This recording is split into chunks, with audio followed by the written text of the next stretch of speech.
Market end అయ్యే టైంకి మనం లాస్లో అయితే ఉన్నాము. 2799. బట్ ఇట్స్ ఓకే, మనం ఇంకా రేంజ్లో ఉన్నాము. నిఫ్టీ కూడా ఇన్ రేంజ్లో ట్రేడ్ అవుతుంది. ఇది బ్రేక్ చేస్తుందా లేదా అనేది ఒక బిగ్ పాయింట్. ఇవాళ బిగ్ ర్యాలీ వచ్చింది. ఓకే, Jan 2 బిగ్ ర్యాలీ వచ్చింది. చూద్దాం ఏమవుతుంది ఏంటనేది. మనం రేంజ్ అవుట్ సైడ్ వెళ్తే లాస్ బుక్ చేసి బయటకు వస్తామా, లేకపోతే సస్టైన్ అయితే బయటకు వస్తామా అనేది, లేదా అడ్జస్ట్మెంట్ చేస్తే వస్తుందని చూద్దాం.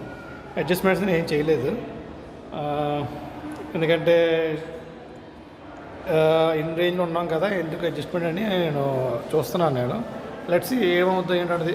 ఇప్పుడు నిఫ్టీ ఎక్స్పైరీ ఒకటి ఉంది కదా, సో చూసి అప్పుడు క్లోజ్ అయితే మన రేంజ్ అంటే మనం అనుకున్న ఈ మ్యాప్ ఉంది కదా, ఇది బ్యాట్మెన్ స్ట్రాటజీ, ఈ రేంజ్ అవుట్ సైడ్ వెళ్తేనే మనం అడ్జస్ట్మెంట్ చేద్దాం. అంతవరకు స్టిల్ వెయిట్ చేద్దాం, చూద్దాం ఏమవుతుంది ఏంటనేది. స్టే ట్యూన్ అండి. అన్ని వీడియో